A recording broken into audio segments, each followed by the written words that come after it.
શ્રી ગણેશાય નમઃ। નમસ્કાર મિત્રો, આપ સર્વેનો આપણી ચેનલ ધાર્મિક વર્લ્ડમાં હાર્દિક સ્વાગત છે।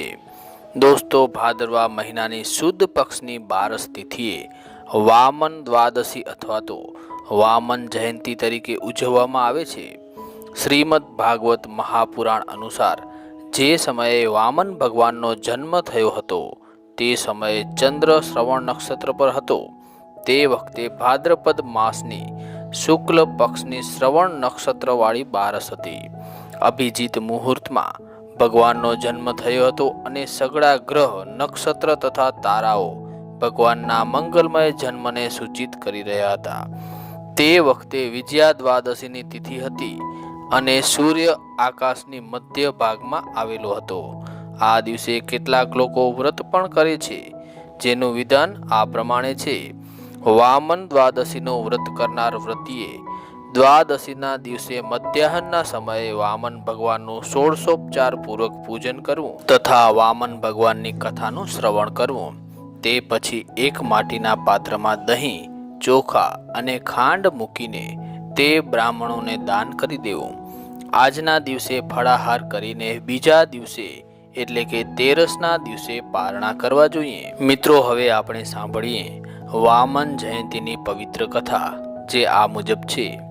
ભાદરવા સુધી 12ના દિવસે વામન જયંતિનું વ્રત હેમાદ્રીમાં તથા ભવિષ્ય પુરાણમાં કહેલું છે। શ્રીમદ ભાગવતમાં શ્રવણ નક્ષત્રના યોગવાળી દ્વાદશીના દિવસે વામન અવતારનો ઉલ્લેખ છે, જ્યારે ભવિષ્યોત્તર પુરાણમાં શ્રવણ નક્ષત્રના યોગવાળી એકાદશીના દિવસે વામન અવતારનો ઉલ્લેખ છે। આનું સ્પષ્ટીકરણ કરતા કમલાકર ભટ્ટ નિર્ણય સિંધુમાં કહે છે કે શ્રવણ નક્ષત્રના યોગવાળી 12 ન હોય તો શ્રવણ નક્ષત્રના યોગવાળી એકાદશીએ વામન જયંતિનું વ્રત કરવું જોઈએ।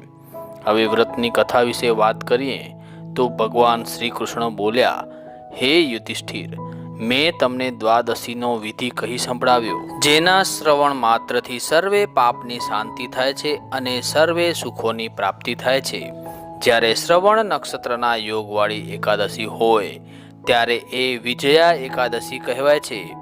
એ દિવસે વ્રત કરવાથી અભય પ્રાપ્ત થાય છે।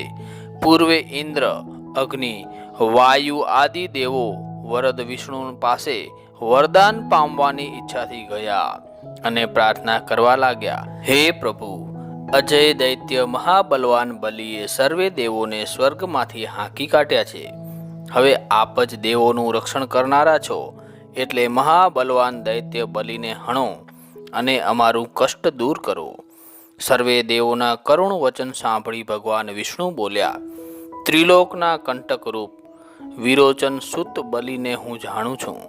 એ બલિ તપશ્ચર્યાથી પવિત્ર, શાંત, જીતેન્દ્રિય, મારો ભક્ત, મારામાં પરાયણ, સત્ય પ્રતિજ્ઞ, મહાબલવાન, બ્રહ્મા જેવો અને પ્રજાહિતમાં સદા તત્પર છે। આ ભૂતળમાં એના ગુણોનું કોઈ વર્ણન કરી શકે એવો નથી। તપસ્વીઓએ પોતાના તપનું ફળ અવશ્ય ભોગવવું જોઈએ। આ બલિ રાજાના તપનો વ્યય થવાને હજુ ઘણો વખત છે। જ્યારે એના તપનો અંત આવશે ત્યારે સ્વર્ગનું રાજ્ય એની પાસેથી લઈ અને દેવોને આપીશ। હે દેવો, પૂર્વે પુત્રની ઈચ્છાથી અદિતિએ મહાન તપ કર્યું હતું, એટલે એના મનોરથ પૂર્ણ કરવા હું એના ઉદરથી પ્રગટ થઈશ અને તમારું કાર્ય સિદ્ધ કરીશ। શ્રી કૃષ્ણ બોલ્યા, સમય પસાર થતાં જ અદિતિના ઉદરે ભગવાન વિષ્ણુ વામન રૂપે અવતર્યા। એમના પગ નાના હતા, શરીર નાનું હતું, માથું મોટું હતું, હાથ, પગ અને પેટ કૃશ હતા, જંઘા અને સ્કંદ નાનકડા હતા।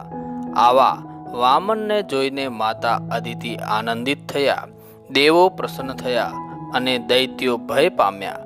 મહર્ષિ કશ્યપે બ્રહ્માજી સહિત વામનના જાત કર્માદિ સંસ્કાર કર્યા। એ પછી મેખલા બાંધેલા, દંડ ધારણ કરેલા, જટા બાંધેલા, યજ્ઞોપવિત, દર્ભ અને મૃગ ચર્મ ધારણ કરેલા ભગવાન વામન હાથમાં કમંડલ લઈને બલિ રાજાના મહાયજ્ઞમાં ગયા। યજ્ઞ કરતા બલિને એમણે કહ્યું, હે યજ્ઞપતે, હું પઠન માટે યાચના કરવા આવ્યો છું। મને 3 ડગલા ભૂમિ આપો. હે બટુક, મેં તમને 3 ડગલા ભૂમિ આપી, એમ બલિ બોલ્યો એટલે અનંત પરાક્રમવાળા વામન વધવા લાગ્યા. એમણે 2 પગલામાં સમગ્ર પૃથ્વી આવરી લીધી, મસ્તક ઉપરનો ભાગ આવરી લીધો, નાભીથી સ્વર્ગલોક અને લલાટથી બ્રહ્મલોક આવરી લીધો. એટલે 3જા પગલા માટે કોઈ અવકાશ રહ્યો નહીં. એટલે વામને બલિને કહ્યું, 3જા પગલા માટે મને શું આપીશ? આ મહાન આશ્ચર્ય જોઈ સિદ્ધ, દેવ અને ઋષિઓ સાધુ સાધુ કહી હર્ષથી વામનની પ્રશંસા કરવા લાગ્યા. પછી વામને સર્વે દૈત્યોને જીતી 3 લોકને વશ કરી બલિને કહ્યું, હે બલિ, તું પરિવાર સહિત પાતાલમાં જા અને યથેચ્છ ભોગ ભોગવ. હું તારી રક્ષા કરીશ. આ ઇન્દ્રનો સમય પૂરો થશે એટલે તું ઇન્દ્ર થઈશ. વામનના આવા વચન સાંભળી બલિ રાજા પાતાળમાં ગયા.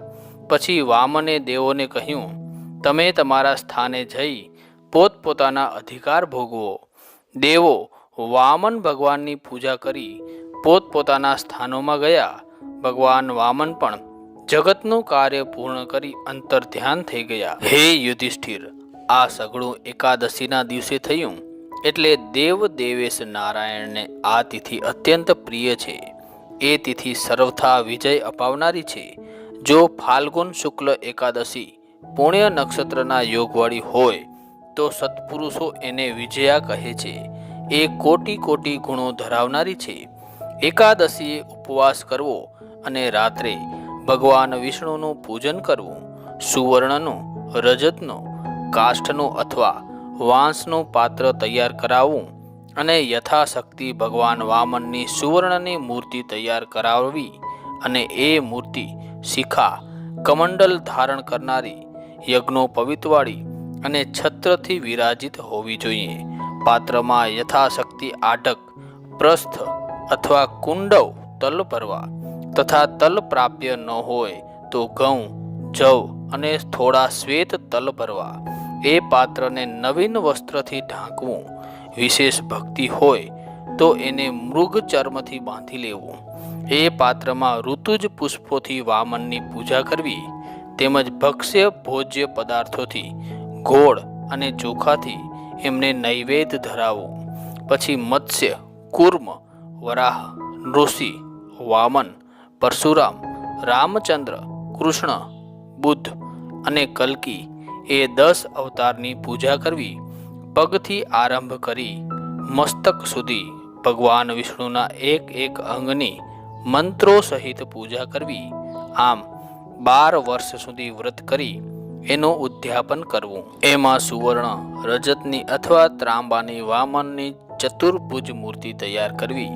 12ના દિવસે ભક્તિ ભાવથી સદાચારી વેદ વેદાંગ પારંગત ગુરુની પૂજા કરી એમને દ્વાદશીના વ્રતની પરિપૂર્ણતા અર્થે નિમંત્રણ આપવું. નદી અથવા જળાશયના નિર્મળ જળમાં સ્નાન કરી દેવતર્પણ અને પિતૃતર્પણ કરવું. પછી વિધિપૂર્વક ભગવાન વામનની પૂજા કરવી અને રાત્રે જાગરણ કરવું. પછી પ્રાતઃકાલે આચાર્યની સાથે સ્નાન કરી ભગવાન વામનની પૂજા કરી ઇદમ વિષ્ણુ એ મંત્ર ભણી સમિતા, તલ અને ભાતની 1008 અથવા 108 આહુતિ આપવી અને હોમ કરવો. 12 અથવા 8 બ્રાહ્મણોને ભોજન કરાવી ગાય અને ભગવાન વામનની મૂર્તિ આચાર્યને આપવી. તેમજ દૂધણી 12, 8, 6, 4 અથવા 1 કાળી ગાય દાનમાં આપવી અને ભગવાન વામનની પ્રાર્થના કરવી. પછી યથાશક્તિ બ્રાહ્મણને ઘડા, દક્ષિણા, વસ્ત્ર અને ચંદન અર્પી પ્રસન્ન કરવા. સર્વત્ર આ જ વિધિ છે. પછી બ્રાહ્મણને જમાડી અને પોતે જમવું. હવે હે યુધિષ્ઠિર, આ વ્રતથી થનાર પુણ્ય વિશે તમે સાંભળો. જે મનુષ્ય આ વ્રત કરે છે એ ગજ, અશ્વ, રથ અને પદાતિ પ્રાપ્ત કરે છે. એ મનુષ્ય રૂપ સૌભાગ્યથી સંપન્ન, નીતિમાન અને નિષ્પાપી થાય છે અને પુત્ર પૌત્રોથી પરિવારવાળો થઈ સત શરદ જીવે છે. આમ હેમાદ્રી અને ભવિષ્યોત્તર પુરાણમાં કહેલી વામન દ્વાદશીની કથા પૂર્ણ થઈ. મિત્રો, આપને આ વિડીયો ગમ્યો હોય તો વિડીયોને લાઈક જરૂરથી કરજો અને કોમેન્ટમાં જય શ્રી કૃષ્ણ અવશ્ય લખજો.